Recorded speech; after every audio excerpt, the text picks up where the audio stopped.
दोस्तों हमारे घर में बहुत सारे ऐसे लोग होते हैं, छोटे बच्चों से लेके और बड़े बुजुर्गों तक, जिनको की कफ की बड़ी समस्या होती है, म्यूकस की बड़ी समस्या होती है, यानी कि नाक से या गले से गाढ़ा गाढ़ा पदार्थ निकलता रहता है। कभी सफेद कलर का होता है, कभी हरे पीले कलर का होता है। इस तरह के अलग अलग जो डिस्चार्जेस हैं वो होते रहते हैं। बहुत ज़्यादा समस्या बहुत सारे लोगों में देखने को मिलती है। अब इसके पीछे बहुत सारे रीजंस होते हैं। एलर्जी भी इसका एक कारण होता है। कई लोगों को बहुत ज़्यादा म्यूकस जो है वो एलर्जी के कारण ही बनता है। मेडिकल भाषा में इसको म्यूकस कहा जाता है, सामान्य भाषा में इसको कफ कहा जाता है। हालांकि मेडिकल की जो भाषा है उसमें कफ का मतलब खांसी होता है, लेकिन सामान्य लोग जो हरा पीला पदार्थ निकलता है उसको कफ ही कहते हैं। तो ये एक बड़ी गंभीर समस्या हो जाती है कई लोगों के लिए। कई लोगों को इतना ज्यादा पोस्ट नेजल ड्रिप होता है। पोस्ट नेजल ड्रिप का मतलब होता है कि नाक का जो पिछला हिस्सा होता है, यानी कि पोस्टीरियर नेयर्स जिसे कहा जाता है, वहां से कंटिन्यू जो कफ है वो नीचे गिरता रहता है, गले में आता रहता है और लोगों को गले में बड़ी खराश होती है। उस कंडीशन में बहुत सारे लोग एंटी एलर्जिक दवाएं लेते रहते हैं। एलोपैथी में तो कोई बेसिकली इसका कुछ खास एंटी एलर्जिक दवाओं के अलावा ट्रीटमेंट नहीं है, लेकिन होम्योपैथी में इसके लिए बहुत अच्छी अच्छी दवाएं उपलब्ध हैं, जैसे कि पल्सेटिला हो गई और हाइड्रेस्टिस हो गई और काली बाइक्रोमिकम हो गई। तो उन्हीं में से एक दवा काली बाइक्रोमिकम के बारे में मैं आज आपसे बात करूंगा। ये मेरे पास काली बाइक्रोमिकम है 200 पोटेंसी में, आप देख सकते हैं। तो इस दवा के बारे में मैं आज आपसे बात करने वाला हूं कि काली बाइक्रोमिकम का यूज हम कफ को ठीक करने में कैसे कर सकते हैं। तो बेसिकली जो काली बाइक्रोमिकम का जो कफ होता है वो हरे पीले कलर का होता है। पीलापन उसमें ज्यादा रहता है, हरापन उसमें थोड़ा सा कम रहता है। अब वो जो पीलापन लिए हुए जो कफ होता है, जो म्यूकस होता है, वो बच्चों की नाक से ज्यादातर गिरता है और बड़े लोगों के गले में पीछे जाता है पोस्टीरियर नेयर्स से, जिसे कि पोस्टीरियर नेजल ड्रिप या पोस्ट नेजल ड्रिप कहा जाता है। तो ये जो समस्या होती है पोस्ट नेजल ड्रिप की, और नाक से बहुत ज्यादा सर्दी, जब बच्चों को सर्दी पुरानी हो जाती है, पक जाती है, जैसे कहते हैं कि सर्दी अब पक गई है, तब उस कंडीशन में हरे पीले कलर का नाक से जो है वो स्राव निकलता रहता है, डिस्चार्ज निकलता रहता है। उस कंडीशन में काली बाइक्रोमिकम बहुत अच्छा काम करती है। काली बाइक्रोमिकम का एक और खास सिम्टम होता है कि उसका जो म्यूकस होता है, उसका जो कफ होता है, वो स्ट्रिंजी होता है और ऐसे खिंचता चला जाता है, ऐसे लंबा सा खिंचता चला जाएगा। बच्चों को देखना आप, मैं प्रैक्टिकल बात कर रहा हूं कि बच्चों को आप देखोगे कई बार वो ऐसे नाक से खींचते रहते हैं तो ऐसा खिंच जाता है। ये काली बाइक्रोमिकम का बड़ा खास सिम्टम होता है।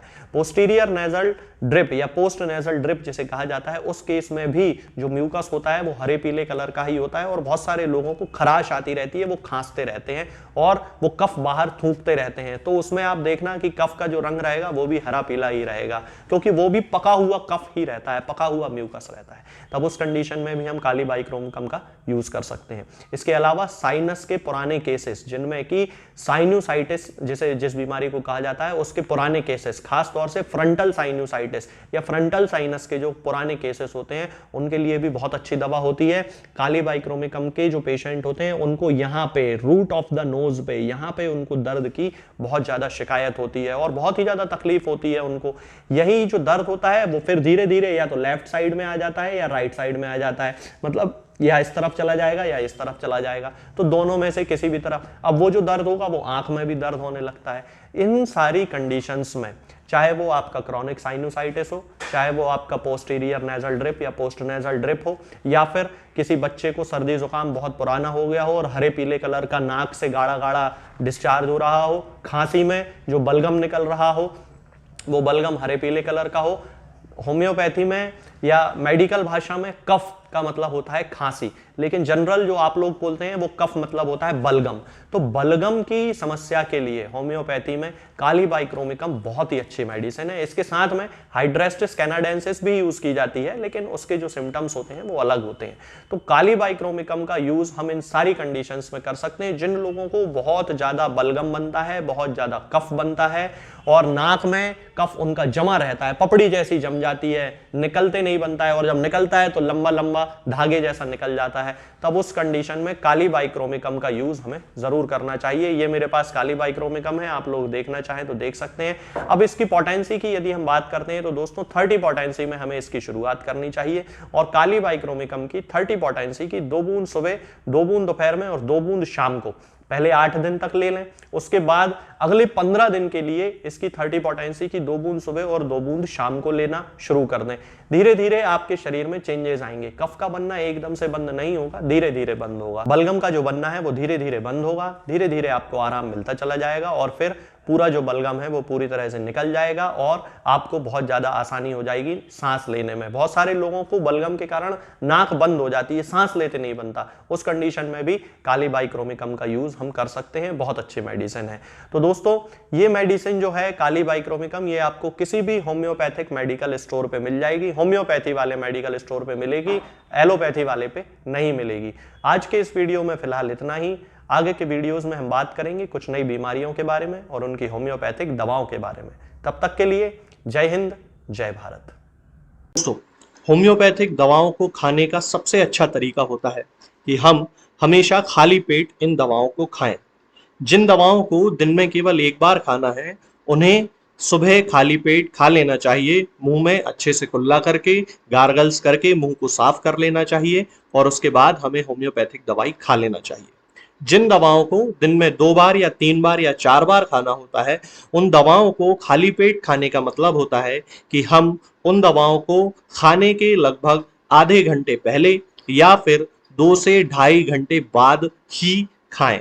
और उस स्थिति में भी हमारे मुंह में किसी भी वस्तु का, किसी भी चीज का स्वाद नहीं होना चाहिए, ना ही हमारे मुंह में किसी भी चीज की गंध होना चाहिए, जिससे कि ये होम्योपैथिक दवाएं हमारे शरीर पर बहुत अच्छे तरीके से काम कर सकती हैं। तो हमें हमेशा ये ध्यान रखना है कि जब भी हम होम्योपैथिक दवा खाएं, हमेशा खाली पेट खाएं और हमारे मुंह में किसी भी चीज का स्वाद या किसी भी चीज की स्मेल ना हो। अब बहुत सारे लोग ये सोचते हैं कि हम कच्चा प्याज खा सकते हैं या अदरक खा सकते हैं या हींग खा सकते हैं या इलायची खा सकते हैं या नहीं। बिल्कुल, आप इन चीजों का इस्तेमाल कर सकते हैं। होम्योपैथिक दवाओं को खाते समय आप इन सभी चीजों को बड़ी आसानी से खा सकते हैं।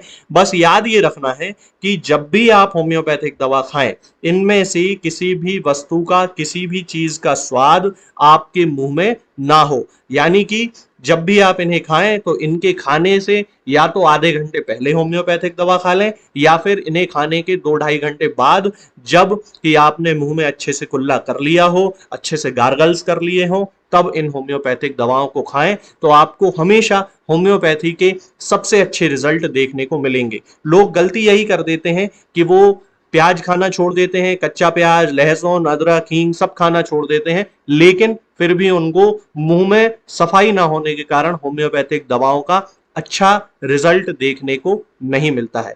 ये होम्योपैथिक दवाएं आपको किसी भी ऑनलाइन फार्मेसी पर या आपके घर के नजदीक किसी भी होम्योपैथिक मेडिकल स्टोर पर बड़ी ही आसानी से उपलब्ध हो जाएंगी। ये दवाएं हर होम्योपैथिक फार्मेसी पे उपलब्ध होती हैं, हर ऑनलाइन फार्मेसी पर उपलब्ध होती हैं, इसलिए आप वहां से इन दवाओं को प्राप्त कर सकते हैं।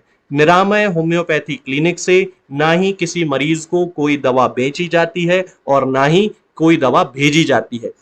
दोस्तों, होम्योपैथिक दवाओं को खाने का सबसे अच्छा तरीका होता है कि हम हमेशा खाली पेट इन दवाओं को खाएं। जिन दवाओं को दिन में केवल एक बार खाना है, उन्हें सुबह खाली पेट खा लेना चाहिए। मुंह में अच्छे से कुल्ला करके, गार्गल्स करके मुंह को साफ कर लेना चाहिए और उसके बाद हमें होम्योपैथिक दवाई खा लेना चाहिए। जिन दवाओं को दिन में 2 बार या 3 बार या 4 बार खाना होता है, उन दवाओं को खाली पेट खाने का मतलब होता है कि हम उन दवाओं को खाने के लगभग आधे घंटे पहले या फिर 2 से ढाई घंटे बाद ही खाएं। और उस स्थिति में भी हमारे मुंह में किसी भी वस्तु का, किसी भी चीज का स्वाद नहीं होना चाहिए, ना ही हमारे मुंह में किसी भी चीज की गंध होना चाहिए, जिससे कि ये होम्योपैथिक दवाएं हमारे शरीर पर बहुत अच्छे तरीके से काम कर सकती हैं।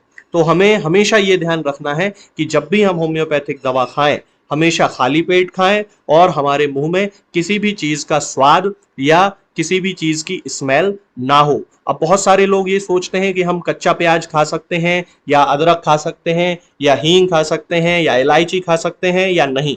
बिल्कुल, आप इन चीज़ों का इस्तेमाल कर सकते हैं। होम्योपैथिक दवाओं को खाते समय आप इन सभी चीज़ों को बड़ी आसानी से खा सकते हैं।